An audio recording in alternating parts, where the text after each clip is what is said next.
আসসালামু আলাইকুম রহমতুল্লাহি ওবরকাতুহু। সম্মানিত দর্শক,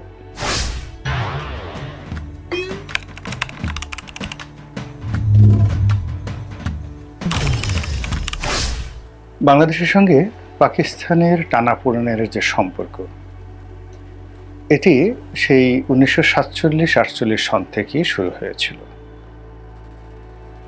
এবং পাকিস্তানিদের যে ফিউডাল মেন্টালিটি, মানে তারা জমিদার, আমরা প্রজা, তারা আর্য বংশোদ্ভূত এবং আমরা দ্রাবিড় সম্প্রদায়ভুক্ত। তারা আরবীয় মুসলমান, মানে মোহাম্মদ বিন কাসিমের বংশধর, সরাসরি হাজ্জাজ বিন ইউসুফের বংশধর। আর আমরা এই বাংলায় মুটে, চামার, মুসি, ডোম এইগুলো থেকে ধর্মান্তরিত হয়ে মুসলিম হয়েছি এবং আমাদের যে রক্ত, সেই রক্ত দ্রাবিড় রক্ত। তো এইরকম আমাদের সঙ্গে বিয়ে শাদী করা, সম্পর্ক করা, আমাদেরকে সত্যিকার অর্থে ভাই হিসেবে, বন্ধু হিসেবে গ্রহণ করার ক্ষেত্রে পাকিস্তান তার শাসন জমানাতে 24 বছরের শাসনকালীন সময়টিতে কখনই বন্ধু মনে করেনি, প্রভু মনে করেছে। মানে বন্ধু নয়, প্রভু, মাস্টার। তার প্রেক্ষিতে একটি মহান মুক্তিযুদ্ধ, 30 লক্ষ শহীদ, 2 লক্ষ মা বোনের ইজ্জত এবং একটি লাল সূর্য সম্বলিত পতাকা, জাতীয় সঙ্গীত এবং স্বাধীনতা সার্বভৌমত্বের যে স্বাদ আমরা এই বাঙালি পেয়েছি, সময়ের পরিক্রমায় এখন সেই পাকিস্তান আমাদের বন্ধু হতে বসেছে। এটা মন্দ কিছু নয়। যে কোনো মানুষ যে কোনো সময় শত্রু হতে পারে, আর যে কোনো মানুষ যে কোনো সময় বন্ধু হতে পারে। এই মুহূর্তে আমরা যে বিপদ এবং বিপত্তিতে পড়েছি, বিশেষ করে ভারতীয় আগ্রাসন এবং মার্কিন যুক্তরাষ্ট্রের দ্বিমুখী কূটচাল, তারা পাকিস্তানের মাধ্যমে বাংলাদেশের সঙ্গে একটা সম্পর্ক আমাদের সঙ্গে রাখতে চাচ্ছে, কিন্তু এনটি চায় না। আবার আমেরিকা, ভারত, এই লবির মাধ্যমে আর একটা চাপ তৈরি করা যাচ্ছে। তো এখন আওয়ামী লীগ যদি এখানে ফিরে আসে, শেখ হাসিনা যদি বাংলাদেশে তার রাষ্ট্র ক্ষমতায় ফিরে পায়, সেটা যে কোনো ফর্মে, সেখানেও ভারত লাভবান হবে এবং আমেরিকাও লাভবান হবে। আর শেখ হাসিনাকে গদিচ্যুত করা, তাকে নিজেদের কবজায় নিয়ে তাদেরকে একেবারে রীতিমতো পোষ্য, আওয়ামী লীগের লোকজনদেরকে পোষ্য কৃতদাস বানানোর যে চাণক্য নীতি, এটি আমি বহুবার বলেছি। এই ঘটনা ঘটার, 5ই আগস্টের ঘটনা ঘটার অনেক আগের থেকে, সম্ভবত 2010 থেকে। এর কারণ হলো বঙ্গবন্ধুর যে হত্যাকাণ্ড, এই হত্যাকাণ্ডের পুরো ছকটা দিল্লি থেকে হয়েছিল। তা আমি ছোট মানুষ, আমার অডিয়েন্সও অত বেশি নয়, বা আমার কথা খুব গুরুত্ব সহকারে শুনতে হবে, এটা শেখ হাসিনা কখনই মনে করেননি। ফলে অনেক মানুষ জেনেছেন, অনেক মানুষ বুঝেছেন, কিন্তু শেখ হাসিনা বোঝেননি। ফলে এখন তিনি যা করার তাই করছেন। আর আমরা দুর্ভোগ দুর্দশার যে জায়গাতে পৌঁছে গিয়েছি, আমাদের যে কষ্ট, বেদনা, এটি ক্রমশ যেভাবে বাড়ছে এবং আমাদের যে প্রিয় মাতৃভূমি, একটি আন্তর্জাতিক রঙ্গলীলার, খেলাধুলার একটি অধিক্ষেত্র হচ্ছে। কিভাবে হচ্ছে? পাকিস্তানের কথাই চিন্তা করুন। পাকিস্তানে হুট করে আফগানিস্তানের লোকজন ঢুকে পড়ছে, একসাথে ঝগড়াঝাড়ি করছে, তারপর বিভিন্ন সীমান্তে তারা গোলাগুলি করে আবার আফগানিস্তানে ফিরে চলে যাচ্ছে।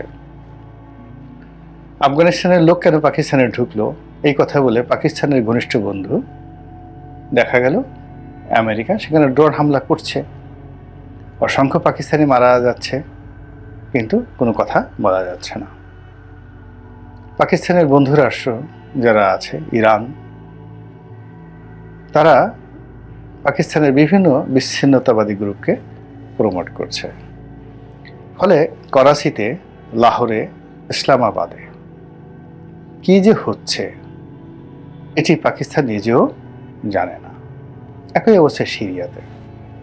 আপনি চিন্তা করুন, পৃথিবীর অন্যতম একটি প্রাচীনতম নগরী দামেস্ক, এবং দামেস্ক এবং রোম, এই দুটো শহর কোনটা যে পুরনো, আমার কাছে মনে হচ্ছে দামেস্কই বেশি পুরনো। এবং সভ্যতা, কৃষ্টি, কালচার ইউরোপের যে কোনো দেশের চাইতে, যে কোনো শহরের চাইতে সিরীয়দের বেশি রয়েছে। তাদের বীরত্ব, তাদের আশিরীয় সভ্যতার ইতিহাস, সেমেটিক জাতিগোষ্ঠীর যে বিকাশ, সবকিছু মিলিয়ে সিরিয়ার সঙ্গে মধ্যপ্রাচ্যের অন্য কোনো দেশের তুলনা হবে না, এমনকি পারস্যেরও নয়। তো সেই সিরিয়ার মতো একটি জাতিগোষ্ঠী সম্প্রদায় এখন পথের ফকির হয়ে গেছে, যখন আন্তর্জাতিক চক্র তাদেরকে নিয়ে খেলা শুরু করেছে। এবং সেখানে যে সমস্যা, শিয়া সুন্নি, তার সঙ্গে সঙ্গে কুর্দি এবং ইয়াজিদি সম্প্রদায়, এর বাইরে আবার আঞ্চলিকতার কিছু জাতিগোষ্ঠী রয়েছে।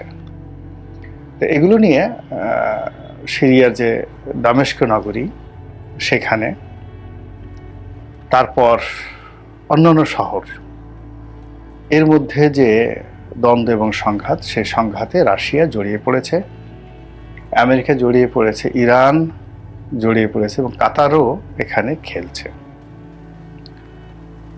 এবং মধ্যপ্রাচ্যের অন্যান্য যারা দেশ রয়েছে, সৌদি আরবের তো অবশ্যই এখানে একটা ইন্টারেস্ট রয়েছে। ফলে এই পুরো একটা রত্নগর্ভা, স্বর্ণগর্ভা একটি দেশ, নগরী, সেটি এখন রীতিমতো জাহান্নামে পরিণত হয়েছে।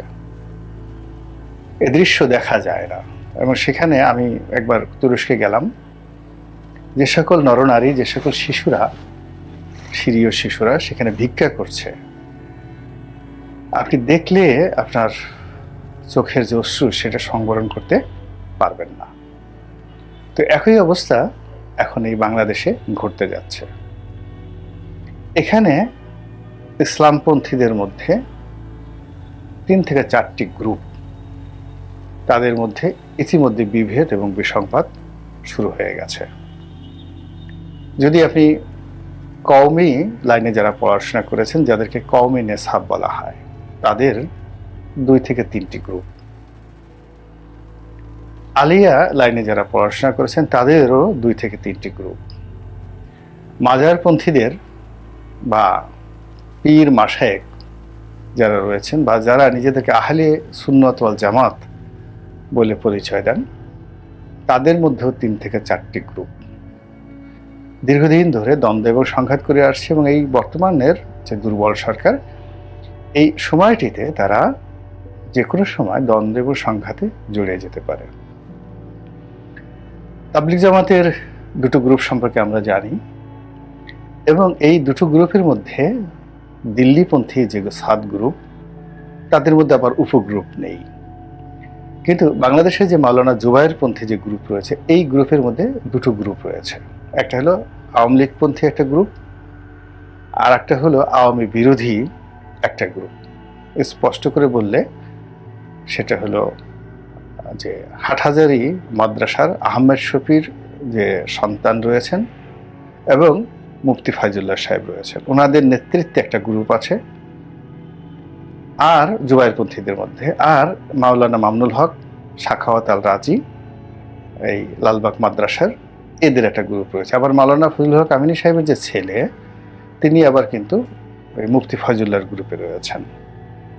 তো এই 3টি গ্রুপ, মানে একটার মধ্যে 2টো উপগ্রুপ, আরটার মধ্যে কোনো উপগ্রুপ নেই। এরা এখন এই সামনের যে তাবলিগ জামাতের যে মাহফিল, এটাকে কেন্দ্র করে তারা একেবারে বিরোধের সর্বোচ্চ পর্যায়ে রয়ে গেছে। রাজনৈতিক দল হিসেবে ছোট বড় সব দল, এমনকি আমাদের নুরুল হক নুরুর যে গণ অধিকার পরিষদ, সেটাও 2টো গ্রুপে বিভক্ত হয়ে গেছে। এবং একে অপরের মাথা ফাটানোর জন্য তারা সুযোগ খুঁজছে। এবং এই দুটো গ্রুপের সঙ্গেই বিভিন্ন গোয়েন্দা সংস্থার তাদের বিনিয়োগ রয়েছে, সংযোগ রয়েছে, মদত রয়েছে, এরা গণ্ডগোল করুক। 2 নম্বর হলো যে বিএনপির অবস্থা, যেহেতু আমি এই দলটির মধ্যে আছি আমার এটা বললাম না, কিন্তু অবস্থাটা হলো একক নেতৃত্বে, একক কর্তৃত্বে বিএনপি চলছে এখন, এরকম কেউ বলতে পারবে না, নিয়ন্ত্রণহীন। জামাত দৃশ্যত, জামাতের আমিরের যে তৎপরতা, সেই তৎপরতা লক্ষণীয় এবং তারা অতীতের যে কোনো সময় সে ভালো আছে এবং তারা খুব দ্রুত ভালো করছে সব দিক থেকে। কিন্তু সমস্যা হলো তারা তাদের যে দীর্ঘদিনের বন্ধু শুভানুধ্যায়ী, তাদের সবার সঙ্গে তাদের এনিমিটি শুরু হয়ে গেছে। এর বাইরে ইসকন, তারপর Hizb ut Tahrir, Ansarullah Bangla team থেকে শুরু করে আরো অনেক গ্রুপ সক্রিয় হয়ে গেছে মাঠে। এবং এই যে বাংলাদেশের আমি যে সমীকরণগুলো বললাম, এই সমীকরণগুলোর মধ্যে ভারতীয় গোয়েন্দা সংস্থা রয়ের যেমন ভাবে হাত আছে, একই সঙ্গে পাকিস্তানি গোয়েন্দা সংস্থা আইএসআই তাদেরও হাত রয়েছে। গোয়েন্দা সংস্থারা কে কি কাজ করে সেটা গোপনীয় থাকে, কিন্তু রাষ্ট্রদূতদের মাধ্যমে যে কাজটা হয় it's a diplomatic and political, যাকে বলা হয় অ্যাক্টিভিটিস। তো সেই দিক থেকে পাকিস্তানের যিনি রাষ্ট্রদূত এই পুরো জমানাতে 2009 থেকে আজ অবধি একেবারে তিনি লো প্রোফাইলে চলতেন বাংলাদেশে, এবং তার সঙ্গে দেখা করাটাও একটা ঝুঁকিপূর্ণ বিষয় ছিল। তিনি মুভমেন্ট খুব সীমিত করতেন, এমনকি বাংলাদেশের অনেক লোক যারা পাকিস্তানে যেতে চাইতেন তারাও সাহস পেতেন না। তো সেই মানুষটি এখন যে কোনো কারণেই হোক বাংলাদেশে সবচেয়ে ক্ষমতাধর।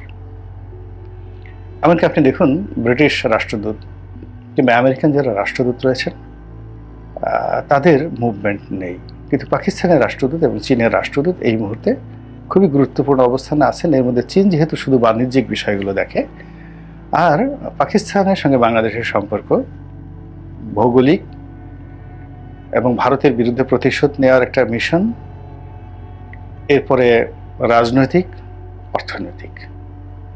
ফলে পাকিস্তানের রাষ্ট্রদূত ঘুরছেন, সবার সাথে সংযোগ রাখার চেষ্টা করছেন। তিনি ইতিমধ্যে তাদের পরীক্ষিত ট্রাস্টারদি বন্ধু জামাতের সঙ্গে গোপনে প্রকাশ্যে বহুবার বহু কৌশলগত বৈঠক তিনি করেছেন।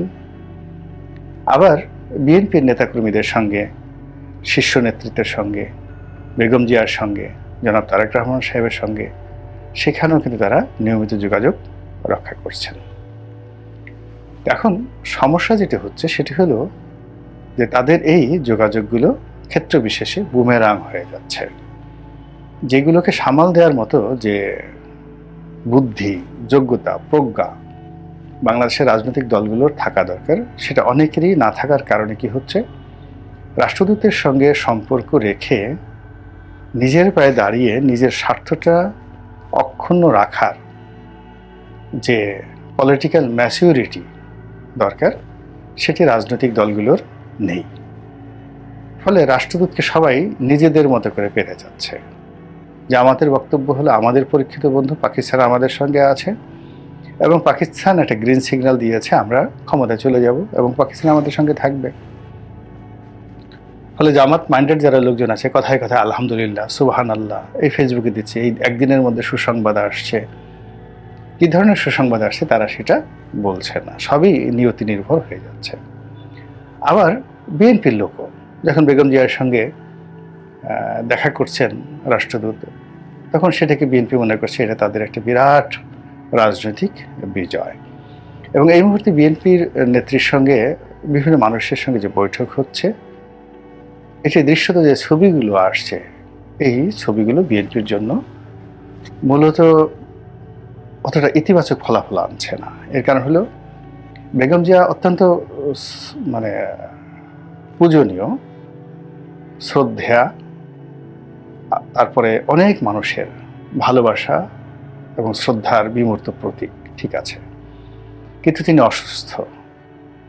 এবং তাকে যখন ক্যামেরার সামনে রাখা হয়, কোনো ছবি তোলা হয়, তার যে স্বাভাবিক নান্দনিকতা আছে, যেভাবে বেগম জিয়ার রাজস্বিকতাকে আমরা চিনে আসছি, ওটা তারই বার্ধক্যের কারণে এবং তার অসুস্থতার কারণে উপস্থাপিত হয় না। ফলে রাজ সিংহাসনে রাজার যে অবস্থান, এটি এই মুহূর্তে তারেক রহমান সাহেবের সঙ্গে বৈঠক হলে যেভাবে সুন্দর দেখাতো, বেগম জিয়ার সঙ্গে বৈঠকটা আসলে এভাবে সুন্দর হচ্ছে না। ফলে কি হচ্ছে, দলের মধ্যে যারা বেগম জিয়াপন্থী লোকজন আছেন, সিনিয়র নেতৃবৃন্দ, তারা বেজায় খুশি, এবং এখন মিডিয়াতে দেখা যাচ্ছে যে তারাই সামনে সারিতে চলে আসছে না। তারেক রহমান সাহেবের যে আপনজন যারা লোকজন আছেন, তারা এখন আর মিডিয়াতে কোনো গুরুত্ব পাচ্ছেন না, এবং এটাও কিন্তু বিএনপি রাজনীতির জন্য একটা অশনি সংকেত। এবং ঠিক সেই জিনিসটি আমরা বাংলাদেশে কয়জন বুঝি বা না বুঝি তা বিষয় না, কিন্তু ভারত বুঝে এবং পাকিস্তান বুঝে। এবং পাকিস্তান যেভাবে এই বিএনপি এবং জামাতকে দুই হাতে খেলার চেষ্টা করছে, এই খেলাটা মানে আওয়ামী লীগ এবং বিএনপি দুই হাতে খেলার চাইতেও কিন্তু এটা ডেঞ্জারাস, ভয়াবহ। এর কারণ হলো, মিত্র যখন শত্রুতে পরিণত হয়, তার শত্রুতা হয়ে যায় প্রচণ্ড ভয়ঙ্কর। এবং কোনো মানুষ যদি এইরকম দুইজন লোকরে এক হাতে রাখতে চায়, একজনকে আর এক হাতে অন্যজনকে, মানে এক হাতে জামাতকে, এক হাতে বিএনপিকে, যারা দীর্ঘদিন বন্ধু ছিল এখন তারা বন্ধু নেই, এটি পাকিস্তানের জন্য ক্ষতিকর, আর আমাদের রাজনীতির জন্য ক্ষতিকর, এবং আওয়ামী লীগের জন্য এটা উপকারী হবে, প্রচণ্ড উপকারী হবে। তো সেই কাজটি পাকিস্তান এখন করছে। তা আমরা অনেক সময় পাকিস্তান বলেন, ভারত বলেন, বিভিন্ন গোয়েন্দা সংস্থার যারা লোকজন আছে তাদেরকে খুব জ্ঞানী ভাবি। এখানে একটা বিষয় হলো যে মানুষের লোভ, যেটাকে ইংরেজিতে বলে গ্রিড, ভয় এবং আতঙ্ক, এই তিনটে জিনিসকে পুঁজি করে সমস্ত মার্কেটিং, সমস্ত রাজনীতি এবং গোয়েন্দা তৎপরতা কিন্তু শুরু হয়ে যায়। এই যে রাষ্ট্রদূত যারা আছেন বা গোয়েন্দা সংস্থার যারা লোকজন আছেন, তারা তাদের কাছেই যান, কমফোর্ট ফিল করেন এবং তাদেরকে খুঁজেন যাদের লোভ আছে, লালসা আছে, ভয় আছে এবং আতঙ্ক আছে। এবং এই চারটে জিনিস যদি থাকে, লোভ, লালসা, ভয়, আতঙ্ক, তাহলে কোনো মানুষের ব্যক্তিত্ব, কথা, আচরণ কোনো কিছুর মধ্যেই আন্তঃসংযোগ থাকে না, এবং সেখানে একটার পর একটা দুর্ঘটনা ঘটতে থাকে। ফলে কি হচ্ছে, বাংলাদেশের রাজনীতি ক্রমশ অস্থির থেকে অস্থিরতা, নিশ্চয়তা থেকে অনিশ্চয়তায়, আলো থেকে অন্ধকারের দিকে ধাবিত হচ্ছে। আল্লাহ আমাদের সবাইকে হেদায়েত দান করুন এবং হেফাজত করুন। আসসালামু আলাইকুম ওয়া রাহমাতুল্লাহি ওয়া বারাকাতুহু।